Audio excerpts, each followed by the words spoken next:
আমাদের প্রধান মেহমানের বক্তব্য নিয়ে আসছেন। যিনি বক্তব্য নিয়ে আসছেন ওনাকে আপনারা অনেকেই ব্যক্তিগতভাবে হয়তো চেনেন না, অনেকেই জানেন না, আবার অনেকেই জানেন জেলা আমির হিসেবে।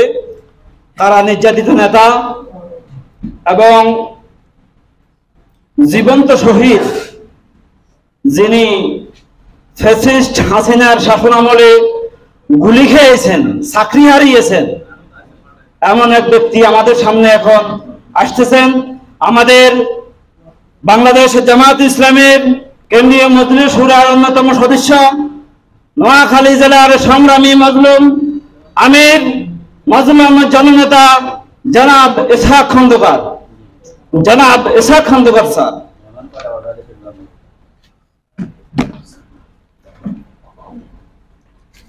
আউযু বিল্লাহি মিনাশ শাইতানির রাজিম। বিসমিল্লাহির রহমানির রহিম। সম্মানিত কর্মী সম্মেলনের সভাপতি, মেহমানবৃন্দ, কর্মী ভাইয়েরা, আসসালামু আলাইকুম ওয়া রাহমাতুল্লাহ। আল্লাহ রাব্বুল আলামিনের দরবারে শুকর আদায় করছি, যিনি আমাদের সবাইকে তার দিনের জন্য বাছাই করে দিয়েছে এবং এই প্রতিকূল পরিবেশ থেকে হাজার হাজার শহীদ এবং পুঙ্গুত্ব অন্ধত্বের বিনিময়ে আমাদেরকে নতুন করে স্বাধীনতা দিয়েছে। সে আল্লাহর দরবারে শুকর আদায় করি, আলহামদুলিল্লাহ। দুরূদ ও সালাম মানবতা শিক্ষক জনাব মুহাম্মদ রাসূলুল্লাহ সাল্লাল্লাহু আলাইহি ওয়াসাল্লামের প্রতি, যার অসংখ্য কুরবানি বিনিময়ে আল্লাহর জন্য দিন গালেব হয়েছে এবং যারা আনিত বিধান অনুসরণ করে আমরা জান্নাতের দিকে ছুটে চলছি। আশা পোষণ করছি তিনি আদালতে আখিরাতে কঠিন মুসিবতের সময় আমাদের জন্য সুপারিশ করবেন ইনশাআল্লাহ। স্মরণ করছি, মাগফিরাত কামনা করছি, আল্লাহ রাব্বুল আলামিনের দরবারে উচ্চ মর্যাদা কামনা করছি। যারা আল্লাহর জমিন আল্লাহর দিকে প্রতিষ্ঠিত করতে গিয়ে, প্রতিষ্ঠিত রাখতে গিয়ে সর্বোচ্চ কুরবানি স্বীকার করে শাহাদাত বরণ করেছেন, বিশেষ করে আমাদের অভিভাবক যাদেরকে আমাদের সামনে অন্যায়ভাবে জুডিশিয়ালি ফাঁসিতে ঝুলিয়ে শহীদ করে দেওয়া হয়েছে, সেই নিজামী সাহেব, মুজাহিদ সাহেব, কামারুজ্জামান সাহেব, মীর কাসেম আলী সাহেব, আব্দুল কাদের মোল্লা সাহেব, তাদেরকে স্মরণ করছি, আল্লাহর কাছে উচ্চ মর্যাদা কামনা করছি। স্মরণ করছি আরো কারা নির্যাতনে নির্যাতিত হয়ে আমাদের আরো মাজলুম হয়ে শাহাদাত বরণ করেছেন কারারুদ্ধ অবস্থায়। অধ্যাপক গোলাম আজম, মাওলানা আব্দুস সোবহান, মাওলানা একেএম ইউসুফ, একেএম নাজির আহমেদ এবং সারা পৃথিবীর মুসলমানদের হৃদয়ের স্পন্দন, যাকে ক্লিনিক্যালি হাসপাতালে নিয়ে অন্যায়ভাবে শহীদ করে দেওয়া হয়েছে, সেই আল্লামা দেলোয়ার হোসেন সাইদি। আজকে ওনারা নাই। এক ঝাঁক অভিভাবক দায়িত্বশীলকে তারা ফাঁসিতে ঝুলিয়ে কারারুদ্ধ করে অন্যায়ভাবে শহীদ করে দিয়েছে। আল্লাহ ওনাদের সেই রক্ত, সেই জীবন দান, সেই শাহাদাত কবুল করুন। আমাদের ওনাদের রেখে যাওয়া কাজ আমরা যেন হিম্মতের সহিত, সাহসিকতার সহিত, যোগ্যতার সহিত পালন করতে পারি, আল্লাহর কাছে তৌফিক কামনা করছি। সর্বশেষ তাদেরকে স্মরণ করছি, আমাদের ছাত্র জনতা, আমাদের সন্তান, যারা বুকের তাজা রক্ত ঢেলে দিয়ে হাজার হাজার শাহাদাতের বিনিময়ে আমাদের দেশকে ফ্যাসিস্ট মুক্ত করেছেন, আমাদের দেশকে জালেমের জুলুম থেকে উদ্ধার করেছেন। আজও তাদের বাড়িতে কান্নার রোল শেষ হয় নাই। অসংখ্য ছাত্র জনতা হাসপাতালে কাতরাচ্ছে। আমি শুধু একজনের কথা আপনাদেরকে বলি, এরকম হাজার হাজার, একজনের কথা বলি, এই হাসপাতালে আছে, ঢাকাতে গুলিবিদ্ধ হয়েছে। আপনারা এখনো গিয়ে তাকে পাবেন, জাকির হোসেন। আমি তাকে জিজ্ঞাসা করেছি, তোমাকে এত গুলি কিভাবে করেছে? তার বুকে, পিঠে, কোমরে, পায়ে, কয়েক হাজার সীসার গুলি দেহের মধ্যে, কয়েকবার এক একটা বুলেটের মধ্যে, মানে এক একটা রাউন্ডের মধ্যে 45টা যদি গুলি থাকে, তাহলে তার মধ্যে দেহের মধ্যে আছে কয়েক হাজার, কয়বার তাকে গুলি করেছে আল্লাহ আল্লাহ মালুম। বড় বড় বুলেট আছে 5-6টা এখনো। তাকে গুলি করার পরে ঢাকাতে কোথাও সে চিকিৎসা পায় নাই, চিকিৎসা দেয়া হয় নাই। সে নোয়াখালী হাসপাতালে এসেছে মুমূর্ষ অবস্থায়। এখানে ডাক্তার দেখেছে তার পায়ের অবস্থা ভালো না, শুধু এক জায়গা কেটেই 45টা গুলি বের করেছে, অসংখ্য গুলি তার শ্বাস হয়ে গেঁথে আছে, এখনো আছে। ডাক্তার রেফার করতে পঙ্গু হাসপাতালে। আওয়ামী লীগ মানে পশু, পশু মানে আওয়ামী লীগ। পঙ্গু হাসপাতালের পরিচালক ডাক্তার সে বলেছে, তুমি তো গুলিবিদ্ধ হয়েছ কোটা আন্দোলনে গিয়ে, তোমার চিকিৎসা করার দায়িত্ব আমাদের নয়। ওই ডাক্তার তার চিকিৎসা নেয় নাই, আবার সে ফিরে আসে নোয়াখালীতে। আপনার কি দুরবস্থার কথা বুঝতেছেন? এরপর তার পাটা রক্ষা করা যায় না, পাটা কেটে ফেলতে হয়েছে। ছবিগুলো আমার এখানে আছে, পা কাটার আগের ছবি, পা কাটার পরের ছবি। কোন ব্যক্তি সহ্য করতে পারবে না তার এই দুরবস্থা দেখলে। আমি তাকে জিজ্ঞাসা করছি, তোমাকে এত গুলি কিভাবে মারলো? যখন তারা গুলি করতে করতে সামনে অগ্রসর, তখন আমরা একটা আশ্রয় নিয়েছিলাম একটা কন্যার মধ্যে। পুলিশ আমাদেরকে দেখে ফেলেছে, আমাদের সেখানে আসে আমাদেরকে গুলি করা শুরু করেছে। যখন 5টা গুলি আমাকে মারছে, ততক্ষণ আমার জ্ঞান ছিল। এরপরে জানি না মৃত্যু হবে, আমি যখন অজ্ঞান হয়ে যাই, তারপরে আমাকে কতটা গুলি করে করছে আমি জানি না। কি পশু! এই পশুত্ব থেকে আমরা মুক্তি পেয়েছি। আজও তারা কাতরাচ্ছে, তাদের খবর আমাদেরকে নিতে হবে। যারা শাহাদাত বরণ করেছে তাদের দায়িত্ব এই জাতিকে নিতে হবে। কি আপনারা কি রাজি আছেন? আজকে আমরা এখানে গিয়ে প্রোগ্রাম করতে পারতাম? তাদের জীবনের বিনিময়ে, তাদের রক্তের বিনিময়ে এবং ওই পুঙ্গুত্বের বিনিময়ে, হাত পা হারানোর বিনিময়ে অন্ধ হয়ে গেছে 300 ছাত্র এবং শ্রমিক। কতজন? 300 উপরে। অঞ্চল জীবনে কিছুই দেখবে না। আর তারপরও শেখ হাসিনা শেষ দিন বলেছিল 5 তারিখ বিকেল বেলায়, গুলি করো। তাকে ক্ষমতায় থাকতে হবে,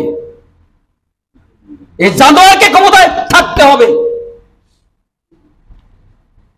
সব শেষ করেছে বাংলাদেশে। সে প্রথম ক্ষমতায় বসে প্রথম মাসেরই সেনাবাহিনীকে ধ্বংস করে দিয়েছে, বিডিআর ধ্বংস করে দিয়েছে, বিডিআর পোশাক পরিবর্তন করে ফেলেছে, নাম পরিবর্তন করে ফেলেছে। কারণ এই নাম, এই পোশাক ভারতের বিএসএফ এর কাছে আতঙ্ক। ভারতের প্রেসক্রিপশনে, ভারতের অনুরোধে বা ভারতের নির্দেশে এই সব পরিবর্তন করে ফেলেছে। এটা কি ভারতের অঙ্গরাজ্য? এই পর্যন্ত বলেছে, আমি ভারতকে যা দিয়েছি তারা কখনো ভুলবে না। তুমি কি দিয়েছ? কার সম্পদ দিয়েছ? বাংলাদেশ দিয়ে দিছ? কে অধিকার দিয়েছে তোমাকে? এটা তোমার না তোমার বাবা? সম্মানিত ভাইয়েরা, আমার আলোচনার বিষয় এটা নয়। আমার আলোচনার বিষয় নির্ধারণ করা হয়েছে ইসলামী আন্দোলনের কোরবানি। আল্লাহর কাছে তৌফিক কামনা করছি, যে কথাগুলো আমাদের জন্য জরুরি সেই কথাগুলো বলার, শোনার, আমল করার তৌফিক দান করেন। সম্মানিত ভাইয়েরা, ইসলামী আন্দোলন করলে কোরবানি দিতে হবে না হবে না? নবীরা কি দিয়েছে না দেয় নাই? নবীর উম্মতেরা কি দিছে না দেয় নাই? কি দিছে তারা? ওই বিষয়ে আলোচনা হবে। 2,24,000 নবী অথবা মতান্তরে 1,24,000 নবী দুনিয়াতে এসেছেন। 2 জন নবী ব্যতীত সকল নবীর রক্ত এই ময়দান শুষে খেয়েছে। 2 জন ব্যতীত। একজন আদম আলাইহিস সালাম, ওনার প্রতিপক্ষ ছিল না, যারা ছিল তারা ওনার সন্তান ছিল। আর একজন সুলাইমান আলাইহিস সালাম, ওনার প্রতিপক্ষ ছিল, কিন্তু তাদের শক্তি এত দুর্বল ছিল যে ওনার মোকাবিলা করার মতো সে সাহস, হিম্মত, শক্তি, সামর্থ্য তাদের ছিল না। এই দুইজন নবীর কাছাকাছি কোন জালেম পৌঁছতে পারে নাই। এছাড়া আমাদের নবী সহ মুহাম্মদ রাসূলুল্লাহ সাল্লাল্লাহু আলাইহি ওয়াসাল্লাম সহ এমন কোন নবী নাই যার রক্ত এই জমিনে ঝরে নাই। এখন প্রশ্ন, আমরা কি আমাদের দেহ থেকে রক্ত দিতে পেরেছি? যদি প্রশ্ন এ হয় হ্যাঁ, সার্থক। যদি হয় না, তাহলে আমি নিশ্চয়ই জায়গা মতো নাই, আমি আমার জায়গায় নাই। আমি নবীর কাছে মুখ দেখাবো কিভাবে? নবী তো রক্তাক্ত অবস্থা থাকবে হাশরের ময়দানে, আমি তো নাদুস নদুস, কি তাই না? আল্লাহ নবী বলেছেন দুইটা জিনিস আল্লাহর কাছে খুব প্রিয়। এক, এমন দাগ, এমন দেহের মধ্যে এমন দাগ যে দাগ ইবাদতের কারণে সৃষ্টি হয়েছে। দুইটা দাগ, দুই জাতের দাগ, আর দুই জাতের পানি আল্লাহর কাছে গুরুত্বপূর্ণ। দুই জাতের দাগ বলতে ইবাদত করতে করতে কোন অঙ্গে দাগ পড়েছে, ওই দাগ আল্লাহর কাছে প্রিয়। আর আল্লাহর জমিনের দিন প্রতিষ্ঠা করতে গিয়ে আঘাতে বা আঘাতে জর্জরিত হয়ে যে দাগ পড়েছে, সে দাগ আল্লাহর কাছে প্রিয়।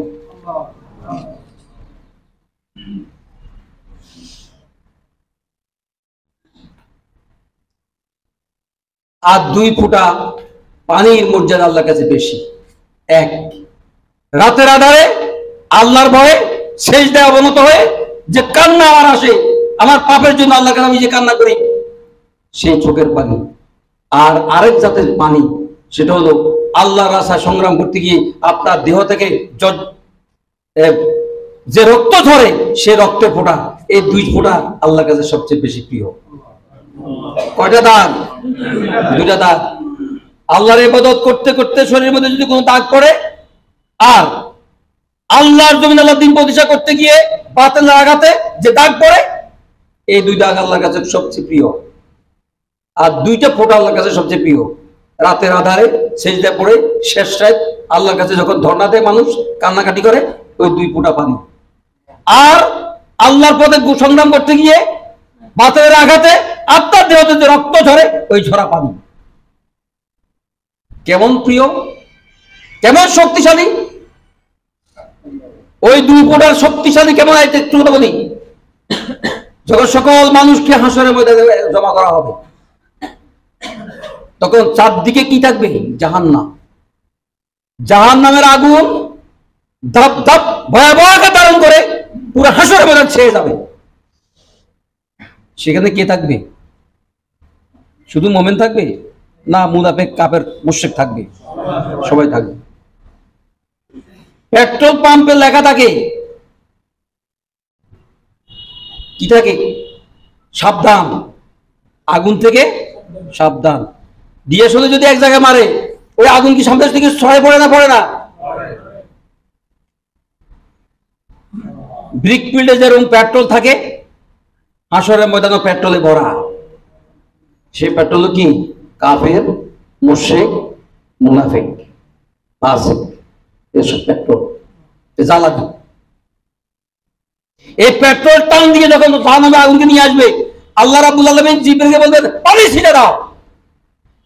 তাৎক্ষণিক পানি ছিটে দেওয়া হবে, আগুন দপদপ করে জাহান্নামের আগুন জাহান্নামে চলে যাবে। মানুষের পেরেশান হয়ে জিজ্ঞাসা করবে, নবীরা জিজ্ঞাসা করেন, সিদ্দিকিনরা জিজ্ঞাসা করেন, সোহাদারা জিজ্ঞাসা করেন, আল্লাহ এই পানি কি পানি ছিটে দিছ, এত শক্তিশালী, জাহান্নামের আগুনকে তাড়িয়ে দিয়েছে? তখন আল্লাহ বলবেন, এটা ওই পানি যে পানি তোমার চোখ নিশ্চিত আল্লাহর ভয়ে বের হয়েছে। আর তোমার দেহ থেকে যে রক্ত ঝরেছে, আমি এক ফোঁটাও নষ্ট হইতে দিই নাই, প্রিজার্ভ করেছি, ওটাই ছিটে দিয়েছি। আমাদের জাহান্নামের আগুন নিবানোর জন্য কি লাগবে? চোখের পানি। আর কি লাগবে? রক্তের ফোঁটা। সময় তো ভাইরা, সময় সীমাবদ্ধ, 9:40 মধ্যে শেষ করতে হবে নাকি? জি, আমি শেষ করে দেবো ইনশাআল্লাহ। আমরা কি কোরবানি করব? সময়। আল্লাহকে আমরা সময় দেব। এখানে আমরা কাজ করছি, বসে রয়েছি, কথা শুনতেছি, এটা কি সময় দেয়া না সময় দেয়া নয়? আমি একটা উদাহরণ দেব।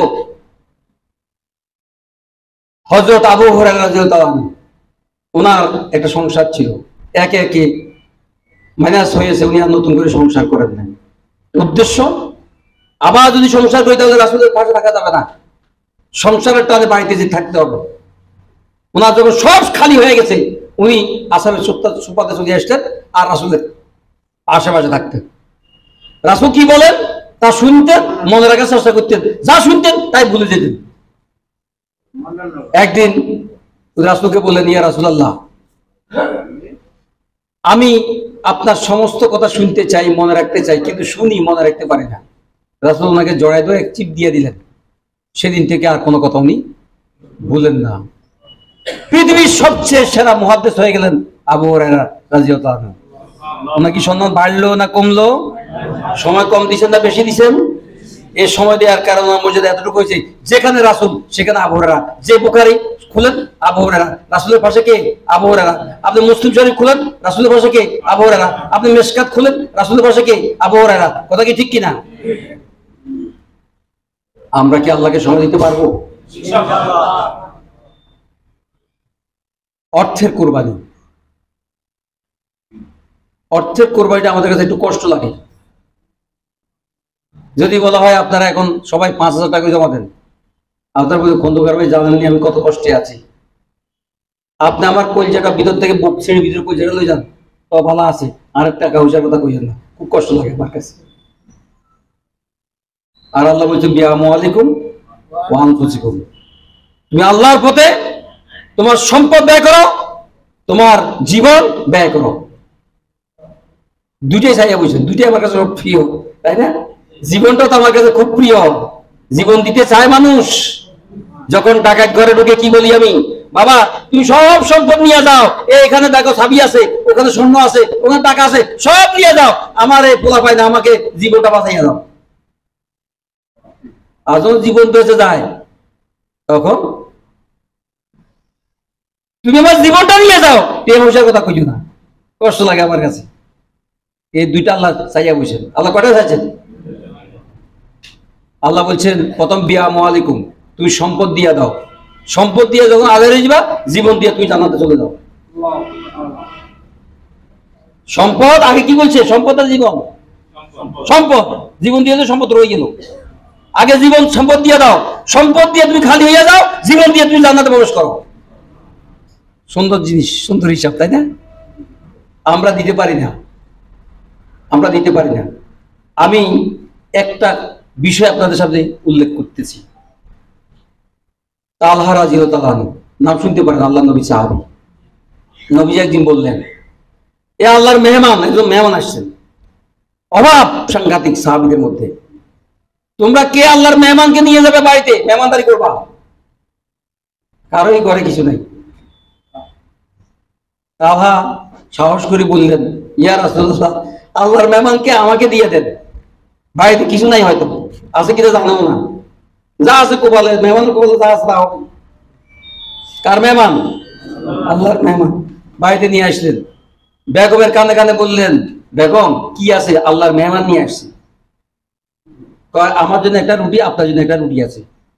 কয়টা রুটি? তরকারি মরকারি নাই, কি আছে? দুইটা রুটি। তো বললেন যে দুইটা রুটি দিয়ে দাও, মেহমানকে খাওয়াইয়া দি। একটু তেল নিলেন, তেল দিয়া মেহমানকে দিলেন। মেহমান আসা যাওয়ার পথে উনি কসম করে বাতিটা দিবে দিলেন। কে? তালহা রাদিয়াল্লাহু আনহু। কেন বাতি নিবেছেন?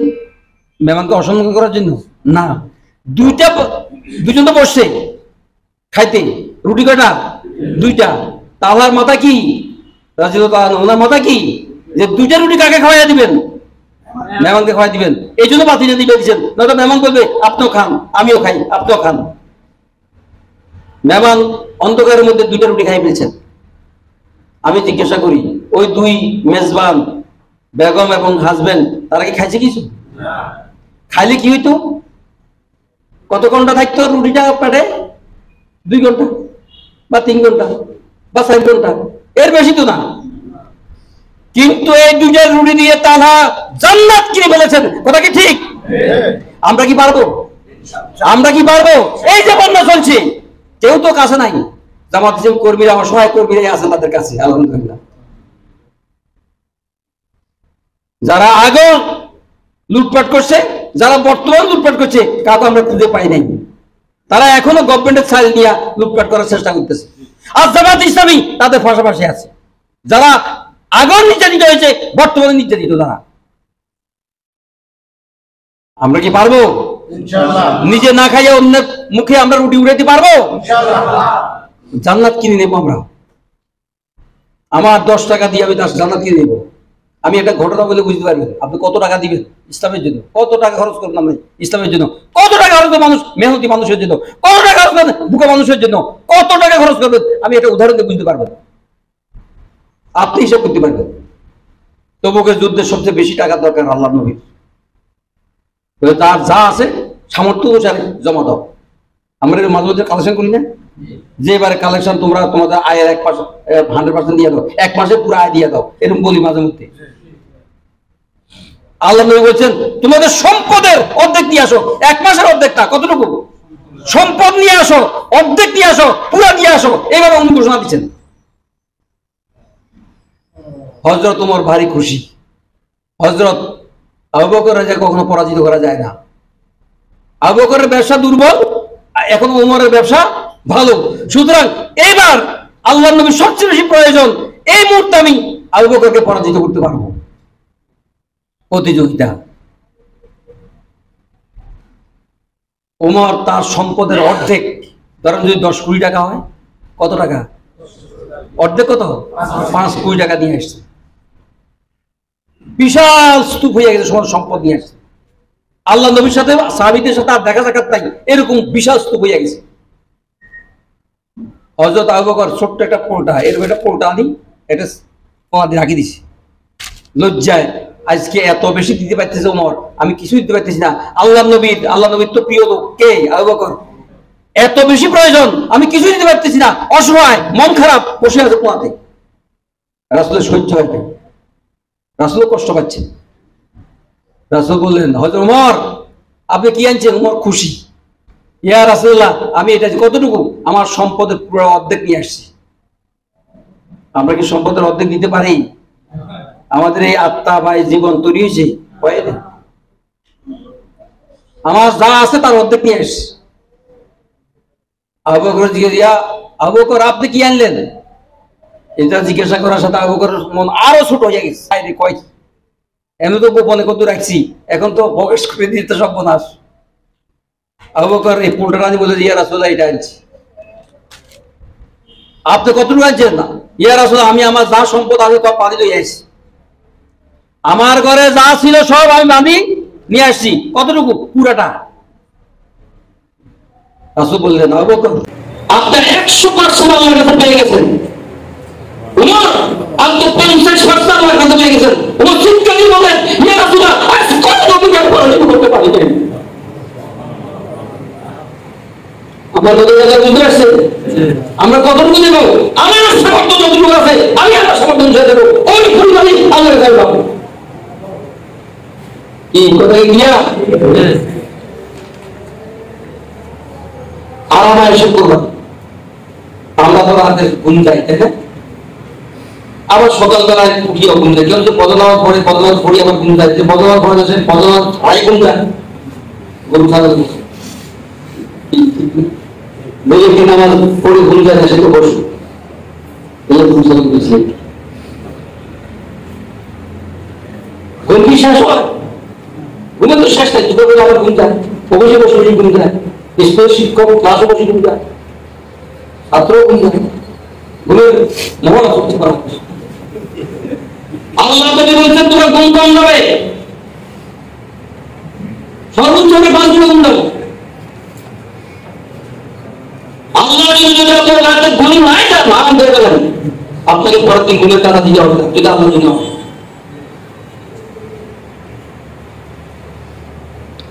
আমরা শেষ চার করি, তার সাথে সম্পর্ক তৈরি করবো। আল্লাহর সাথে লাগবে না লাগবে? লাগবে। এই বাংলাদেশে যত অসুখ আছে, যত পশু আছে, এই পশুদের বিরুদ্ধে আমাকে আপনাকে সংগ্রাম করতে হবে, এই সত্যের জন্য আল্লাহর সাথে সম্পর্ক তৈরি করতে হবে, যাতে করে আমি তোমাদের মতো আর সত্যের জন্য আল্লাহ ফেরেশতা আমার সাথে হাজির হয়ে যায়। আল্লাহ কি হাজির হয়? আল্লাহ কি হাজির হয়? হয়। অনেকে কথা বলেন না, এর শব্দ আছে আল্লাহ কখনো ইয়ে হয় না, ইয়ে হয় না। আর আমার তো বলে গেছে, সুতরাং এটা তো আমি বুঝি আল্লাহ কি বুড়া? আল্লাহ কি দুর্বল? আল্লাহ কি কোনো যৌবন আছে? আল্লাহ কি কোনো জন্ম আছে? আল্লাহ কি কোনো বৃদ্ধ বয়স আছে? আল্লাহ কি মরে? আল্লাহকে চিনতে হবে। বদরের যুদ্ধ 60 যুগে আসে, বদরের যুদ্ধ শুরু হয়েছে। এক যুদ্ধ শুরু হয়ে গেল, রাসূলুল্লাহ আমার কাছে কিছু নাই, কোনো অস্ত্র নাই, যুদ্ধ শুরু হয়ে গেছে, আমার একটা কিছু নেই। রাসূল নাই, কারণ যুদ্ধ তো নাই না কিছু। রাসূল তো বলিতে হতে কথা দেওয়া করেছে, মুখোমুখি হয়ে গেছে কিসে? যুদ্ধ হয়নি। রাসূল একটা খেজুর ফেলে দিয়ে দিলেন, খেজুর ফেলে দিয়ে যুদ্ধ করা যায়, তাহলে মোকাবিলা করা যায়, নেতা মোকাবিলা করা যায়। তুমি হাত নিয়ে বলে দেখি কি হবে। পরে চিন্তা করলো আমাদের কে দিছে? রাসূল। ওই যে আমাদের বাদশা জনাব মুহাম্মদ রাসূলুল্লাহ সাল্লাল্লাহু আলাইহি ওয়াসাল্লাম। নিশ্চয় কাজ হবে, বিশ্বাস জন্মিছে না জন্ম থাকে, নিশ্চয় কাজ হবে। মজাতে গেলে যুদ্ধে মুহাম্মদ বিজয় হলো, উনি ওই খাজুর ডালে নিয়ে রাসূলের কাছে হাজির। ইয়া রাসূল, আমাদের কি দিলেন? রাসূল বললেন কি হচ্ছে? ইয়া রাসূলুল্লাহ, আমি প্রথমে খাজুর ডালে পাই, চিন্তা করছি এটা কি যুদ্ধ হবে। চিন্তা করছি আল্লাহ রাসূলের আমাকে নিজের কাজ হবে, ভরসা করছি আল্লাহর উপর। আমি ওখানে গিয়েছি, মানুষ উপর আঘাত করছি, মানুষ দুই টুকরো হয়ে গেছে। আমি ঘোড়ার উপর আঘাত করছি, ঘোড়া দুই টুকরো হয়ে গেছে। আমি উটের উপর আঘাত করছি, ওর দুই টুকরো হয়ে যাবে। তাহলে পায়ে দিলি, তার ছোট হয়ে গেছে। ইয়া রাসূলুল্লাহ, কি আশ্রয় আমাকে দিলেন? রাসূল বলেছেন, তোমরা কি একা যুদ্ধ করেছো? রাসূল কিছু বলেন না, এটা কিছু বলেন না। রাসূল বলছেন, তোমরা কি একা যুদ্ধ করেছো? তোমাদের আল্লাহর মধ্যে আত্মবিশ্বাস যুদ্ধ করেছে।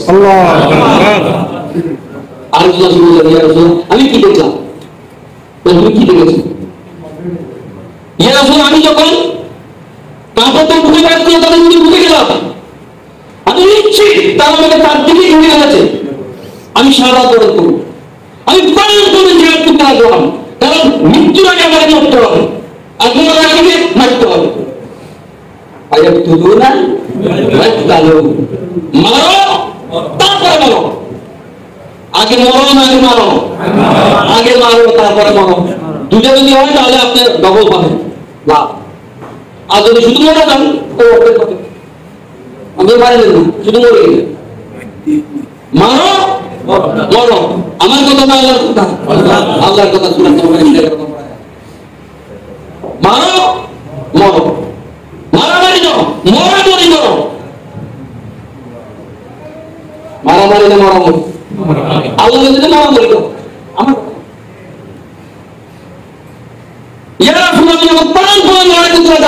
আর গায়ে শত্রু সৈন্যের প্রতি মারাত্মক অনেক যুদ্ধ শুরু করলাম। এমন সময় মরুর দিক থেকে একটা আওয়াজ আসে, একদল ঘোড়া শহরে আসতে যুদ্ধ আসতে আমার আমি আওয়াজ শুনলাম, আমি সেদিকে তাকালাম, আমি কিছু দেখিনি। এক ঝাঁক ঘোড়া আসে এরকম ধরবে, আমি ধূর দেখলাম, ঘোড়া দেখি দেখি। ইয়া রাসূলুল্লাহ, আমাকে আমার ভিড় হয়েছে, তারা দিকে তাকিয়ে দেয়, তারা কি দেখছে আমি জানি না, আমাকে ছেড়ে তারা পালাতে শুরু করেছে।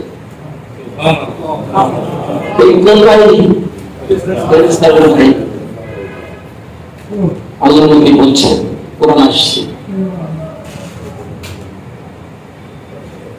ইয়া রাসূলুল্লাহ, আমি আওয়াজ শুনলাম, বিকট চাবুকের আওয়াজ শুনলাম। এক একটা চাবুকের গায়ের সাথে মানুষের মাথা থেকে পা পর্যন্ত আঘাত করছে, ওদের মাথা থেকে পা পর্যন্ত, ঘোড়া মাথা থেকে পা পর্যন্ত কে আঘাত করবে তাদেরকে?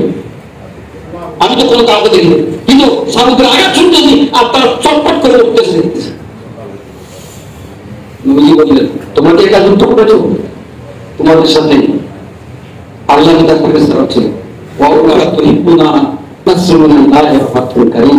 অবশ্যই আল্লাহর পক্ষ থেকে সাহায্য এবং বিজয় তোমাদেরই হবে। এই কল্পনা করেছেন 3 সপ্তাহের মধ্যে বিজয় হবে বাংলাদেশে? না। কেউ কল্পনা করছে? না। আল্লাহ সাহায্য কি আসে নাই? সামনে কি আল্লাহ সাহায্য আসবে না? সুতরাং বাংলাদেশে কোনো চাঁদাবাজি, টেন্ডারবাজি, দখলবাজি কিচ্ছু চলতে পারবে না। এক চাঁদের জায়গায় আরেক চাঁদা, এসব জায়গায় দখল করতে আমরা তা হতে দেব না। এই পবিত্র বাংলাদেশে পবিত্র রাখার চেষ্টা করবো, প্রয়োজন জীবন দেবো, প্রয়োজন আমার বন্ধুত্ব বরণ দেবো, প্রয়োজন অন্তত করতে হবো আমাদের ভাইদের মতো, কিন্তু বাংলাদেশকে আর কারো কাছে ইজারা দেওয়া যাবে না। সম্মানিত ভাই, আমাদেরকে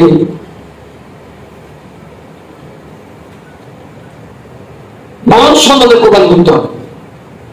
আমরা তো মাত্র বেশিরভাগ সাধারণ মিছিল করতে যাইতে পারি না। বেশিরভাগ মিছিল করতে গেলে খেলা খেতে হবে, বেশিরভাগ যোগ থাকবে নাকি? আমি কলকাতা বিশ্ববিদ্যালয়ের শিক্ষক, আমি মিছিল দেবো কেন? আমার মর্যাদা আছে না? আমি কেরামতের মাদ্রাসার প্রিন্সিপাল, আমি মিছিল যাই কি হবে? আমার ইজ্জত আছে না? নবীজি কি মিছিলে গেছে না যায়? তো নবীর উপর ইজ্জত যারা আছে সেটা শয়তান।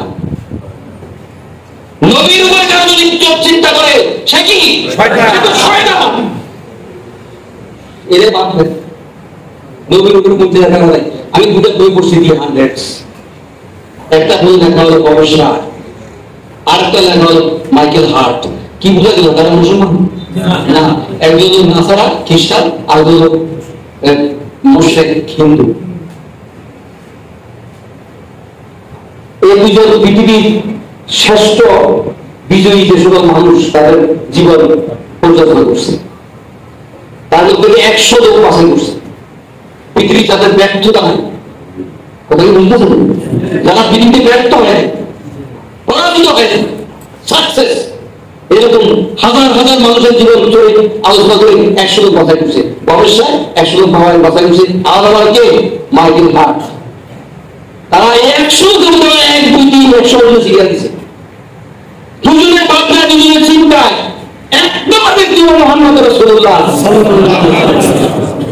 পৃথিবীতে কোনো ব্যর্থতা লাগে আটকাতে পারে না। সেই ব্যক্তি কি মানে খেয়েছে না খায় নাই? কম খেয়েছে না বেশি খেয়েছে? তো এর থেকে যদি কারো বেশি শয়তান ছাড়া কি বুঝাই? কথা কি বুঝেন? সুতরাং মিছিল টাকা থাকবো না, থাকবো না, থাকবো টাকা থাকবো না, থাকবো না, থাকবো ইজ্জত না জান্নাত, জান্নাত ইজ্জত না জান্নাত, জান্নাত।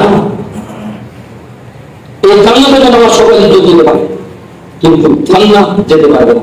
কি বলেন? ঠিক। তাহলে একটা উদাহরণ দিতে, আব্দুল উজ্জা একটা ব্যক্তি রাসূলের যুগে কামড়ে এবার সাজার পাঠক চাকরি করত। একদিন সে ইমান আনলো, ওটা কিছু গোপন ছিল। এই পদ্ধতি রাসূল হিজরত চলে গেছে, আপনার ইমানটা প্রকাশ হয়ে গেছে। সাজা বলল, ভাতিজা তুমি তো মোহাম্মদের উপরে বলছো, করছি এটা ছাড়ো। কয়টা তো পারবো না, ছাড়তে পারবো না।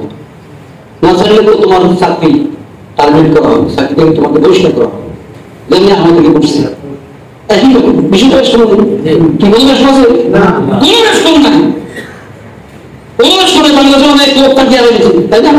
একজন পুলিশ কর্মকর্তা তাকে প্রথম রেডি করছে, তারপর তাকে আগে থেকে বসে করছে, এখন সে ডিএসপি তাকে ডাকিয়ে দেওয়া যাও তুমি চাকরি,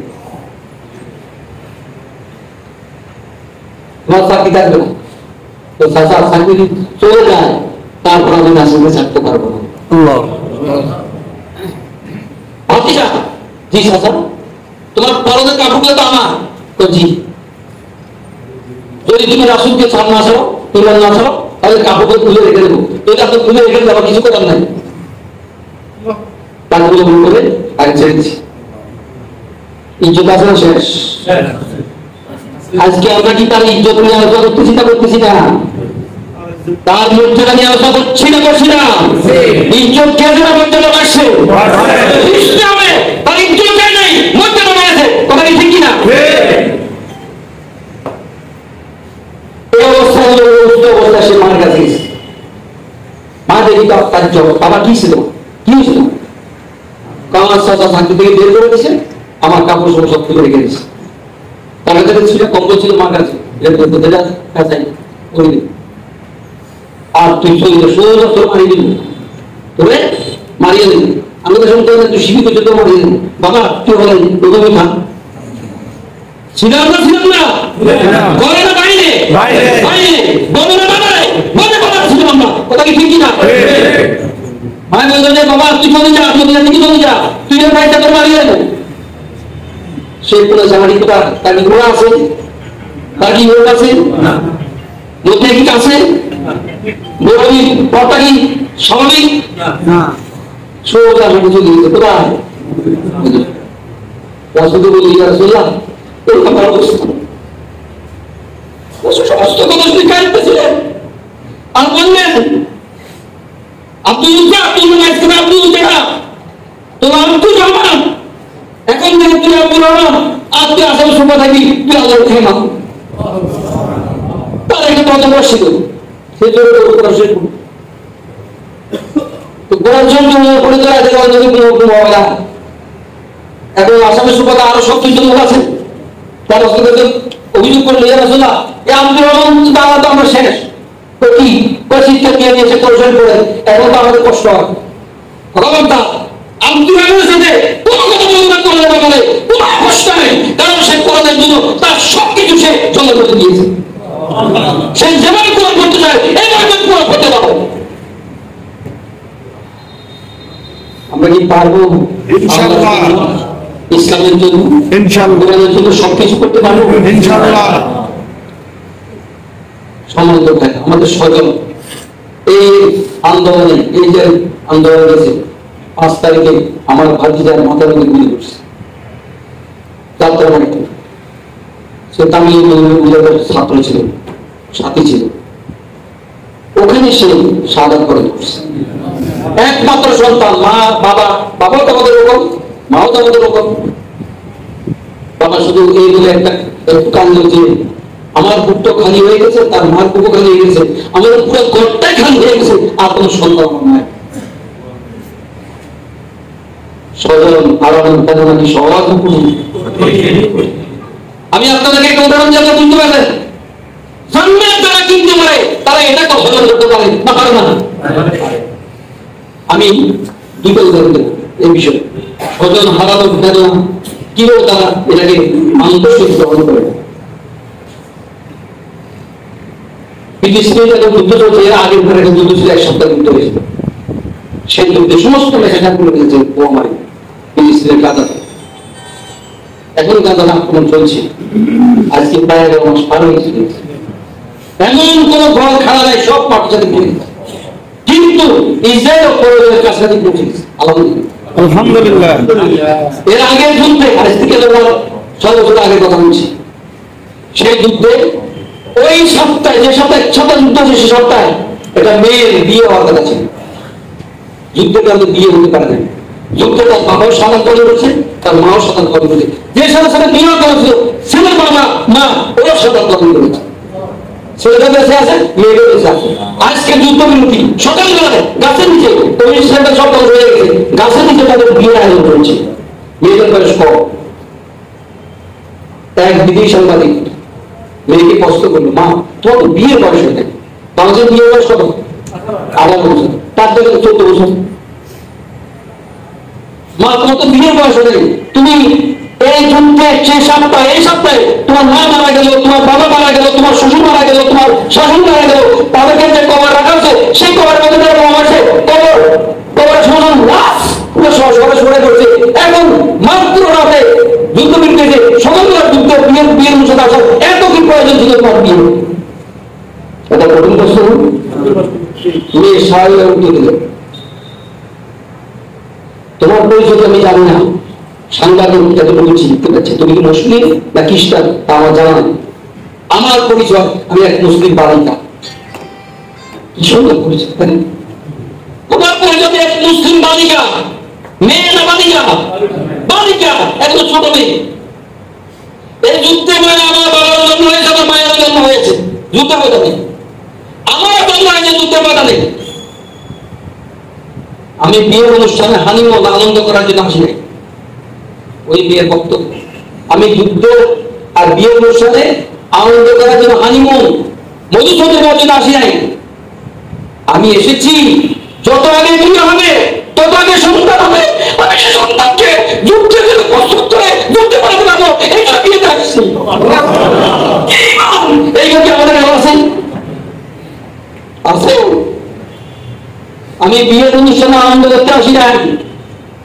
যত আগে বিয়ে হবে তত আগে সন্তান হবে, সন্তানকে তৈরি করবো, যুদ্ধে পাঠাবো। এসেছি আমি যুদ্ধে পাঠাবো, বিয়ের অনুষ্ঠানে এসেছি। আসলে বিয়ের অনুষ্ঠানে আসে না, যুদ্ধে পাঠাবো আসছে। কোথায় আমি, কোথায় সে? বালিকা আরেক বিদ্যার কথা বলছি। একদিন শুধু একদিন 50,000 মুসলমানকে কেটে একদিন সাগরে ভাসিয়ে দিয়েছে। লন্ডনে একটা সম্মেলন হচ্ছে, কনফারেন্স, বাংলাদেশের সেখানে গেছেন আমাদের জামাত ইসলামী, উনি আপনাকে গেছেন সেই কনফারেন্সে কিভাবে সাহায্য করা যায় মুসলিমকে। কনফারেন্স শেষ, অত্যন্ত হয়েছে, করিডোর দিয়ে সরাসরি চলে যাচ্ছে। দেখুন সেখানে করিডোর মধ্যে এক বিদ্যা কাঁদছে, মাত্র পড়েছে কি কাঁদছেন কেন? সজাগ হারানোর কথা বলছি। আপনার প্রতিষ্ঠানকে কোরবানি দিতে হবে। আর কি দিতে হবে? আমার ছেলে, আমার বাবা, আমাকে জীবন দিতে হবে না? হবে না? হবে। আমাদের সবাইকে দিতে হবে। আমি আমার ছেলে বাসায় থেকে কোথায়? চিটাং থেকে আইনটিকে চিনতেছে মহড়া এখন জীবন আছে 3 দিন পর তার জীবন ফিরে আসছে। এত মানে হচ্ছে গুলি করছে, মারছে, তারপরে তাকে মর্গে মারা দিচ্ছে। অনেক কুমার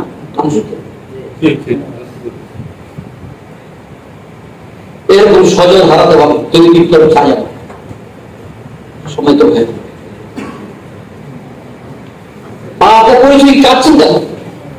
ওই মিথ্যা বলছে আমার, ওই আমি এক প্রশ্নের অবাধা মিথ্যা। আমার 7 সন্তান, এক স্বামী, 6 সন্তান সারা আমার স্বামীও সারা পালন করেছে।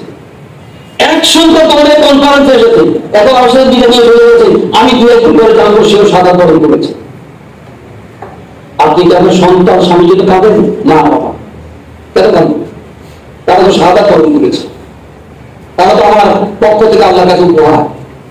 আপনার পক্ষ থেকে আল্লাহর কাছে উপহার, আমি কাঁদবো কেন?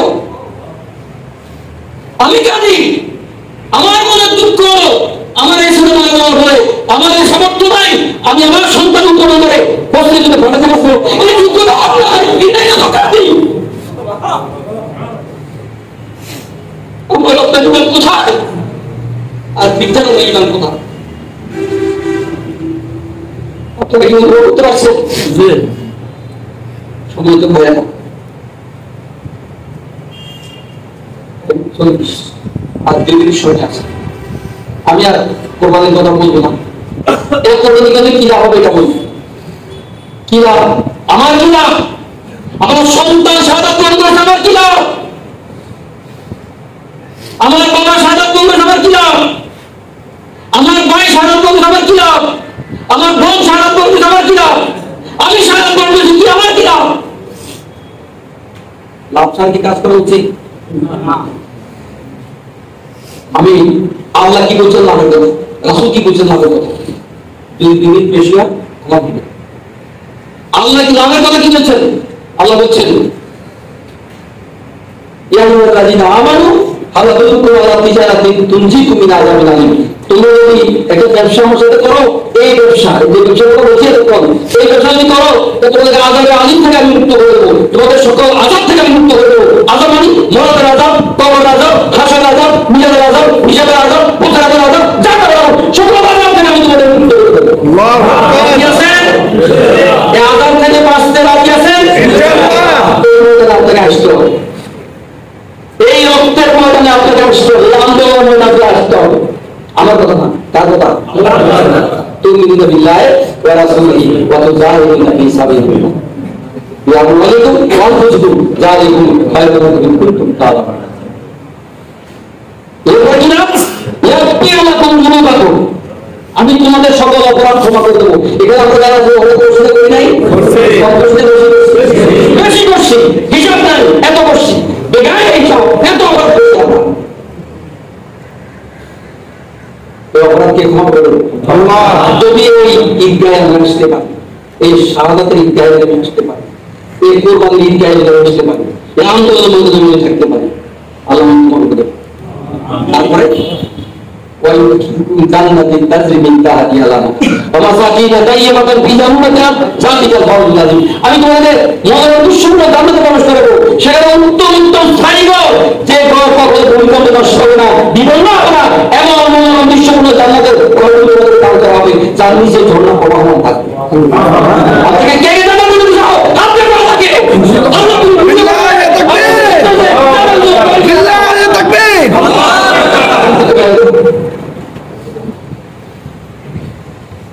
এই আন্দোলন করলে তোমরা জানতে না, জান্নাতের মনোরম দৃশ্যপূর্ণ ঘর তোমাদের আমি গর্বকে তৈরি করছেন আল্লাহ না আল্লাহ। দুনিয়ার ঘর না আখিরাতের ঘর, এর থেকে উত্তম কোন উত্তম, এর থেকে উত্তম দুনিয়ার বিবরণ হবে না, এগুলো কখনো অস্থায়ী না, ভূমিকম্প নষ্ট হবে না, এগুলো কখনো খসে পড়বে না, এগুলো তোমাদের উপর।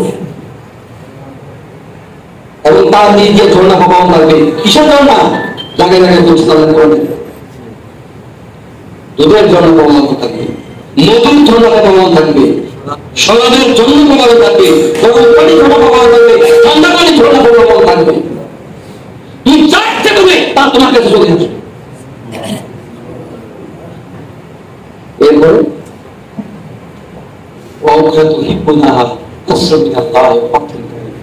তোমরা আরেকটা আশা করো, আল্লাহর সাহায্য কখন আসবে?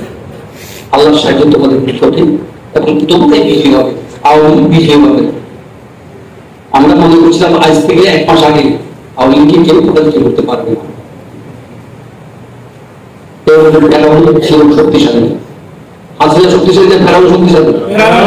আমি এই কথা বহু প্রোগ্রামে বলছিলাম যে হাসিনা শক্তিশালী না ফেরাউন শক্তিশালী? সবাই মিলে ফেরাউন শক্তিশালী।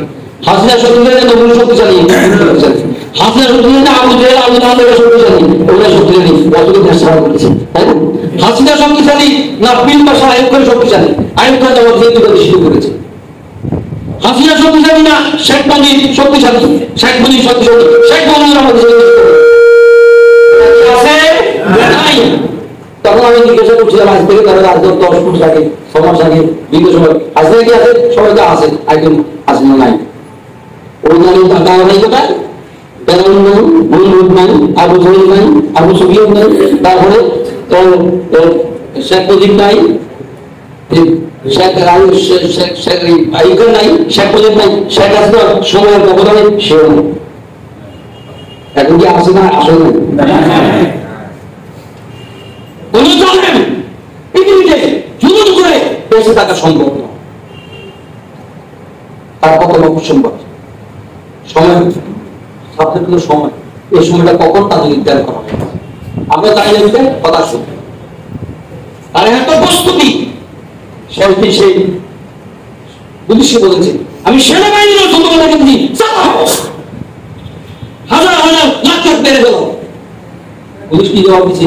1 লক্ষ যদি মেরে দিলি, যদি ঠান্ডা হয়ে যেত আন্দোলন, তাহলে আমরা ওই কাজটাই করতাম, করে আসছি, কিন্তু একটা মানে 10 টাকা নেই, একটা মানে 10 টাকা নেই, সম্ভব না, অসম্ভব।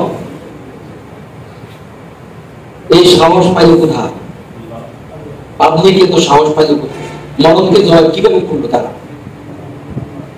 স্বরাষ্ট্রমন্ত্রীকে প্রথমে পুলিশ স্যার একটা মানলে একটা পড়ে, একটা গুলি করলে একটা মরে, আবার একটা দাঁড়ায় যায়, হিসেবে কেউ দাঁড়ায় সব কোন দিকে পতন। তাহলে যখন পতন হয় তখন এইভাবে এই কথা কি ঠিক? আল্লাহ বলছেন কিনা? আল্লাহ বলছেন 6টা লাভ, তারপরে প্রথম রক্ত ফুটা মাটিতে পড়ার সাথে সাথে সে সাদা বদল করবে, তার সমস্ত পাপ আল্লাহ ক্ষমা করে দেবে। 1-2 যে জান্নাতে সে যাবে, সে জান্নাত মৃত্যু আগে সে দেখতে থাকবে। এখন 1-3 ওই জান্নাত দেখতে দেখতে তার সহজ মৃত্যু হয়ে যাবে, সে মৃত্যুর যন্ত্রণা শুরু করবে, অনুমতি করবে না, সে জান্নাতে যেতে আনন্দ সহ্যে দূরে থেকে ফিরে আল্লাহ। 1-3 2 নম্বর হইল কবর আযাব হবে। আর এটা হলো বলতে পারি আযাবের ফেরেশতা কবরে ঢোকার পারমিশন পাবে। আজাদের ফেরেশতা কবরে ঢুকে পারমিশন